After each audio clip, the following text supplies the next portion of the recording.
వచ్చేది హంగ్ మనమే king. Rhyming మామూలు లేదు అది. వచ్చేది హంగాట పడవే కింగ్ అట. ఆ బస్సులకి వెళ్ళి మాత్రం దిగి జనాలు మాత్రం కలుస్తలేడు. ఆ బస్ పైకి పోతుండే లేదా కూర్చొని జై చేతులు ఊపుతుండు. మంచి లైటింగ్ మంచి సెట్ చేసి చూసినా.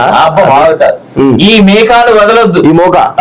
ఈ మోకాను వదలదు. 14-15 సీట్లు ఇవ్వండి. మొత్తం 15 నువ్వే తీసుకోవాలి.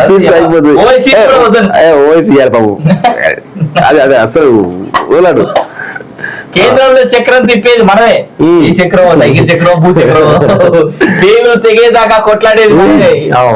ఆ పేగులు తెగితే రాష్ట్రం కూడా దరిద్రం పోయేది. కనీసం ఆ బోటో గీటో అనుకో తింటారు కదా. జైళ్లకు తోకమట్టకు నేను భయపడతానా? భయపడి ఉంటే తెలంగాణ వచ్చేదా? నా గుడ్లు ఇస్తాడట, షెడ్డీ లాక్కుంటాడు. ఇదేనా సీఎం మాట్లాడే భాష?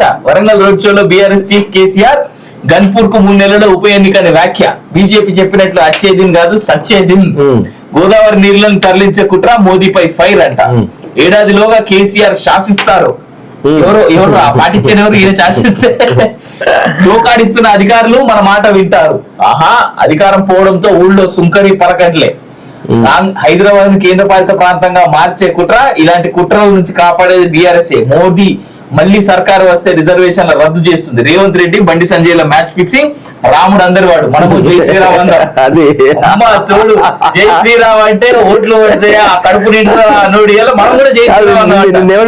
కేసీఆర్ ఏమన్నాడు? ఆ బియ్యం తీసుకురావాలి, పసుపు కలపాలి, అందరికి పంచాలి, ఓట్లు అనుకోవాలి. ఇదేమన్నా మళ్ళీ చేసేవాళ్ళట. నిజంగా కూడా ఈ విషయంలో భారతీయ జనతా పార్టీ హ్యాట్స్ చెప్పాలి. కేటీఆర్ లాంటి ఒక నాస్తికుని చేత ఈ రోజు జేసీ అనిపిస్తున్నాడు, మామూలు విషయం కాదు. అండ్ వాడు నీకు గుర్తుందా అన్న, ప్రగతి భవన్ లో వీళ్ళందరూ కొంప పెట్టుకొని ఉన్నప్పుడు దేవుని ఫోటో ముంగట చెప్పులు ఎదురున్నాడు. అవును, మాట్లాడుతూ ఉన్నారు.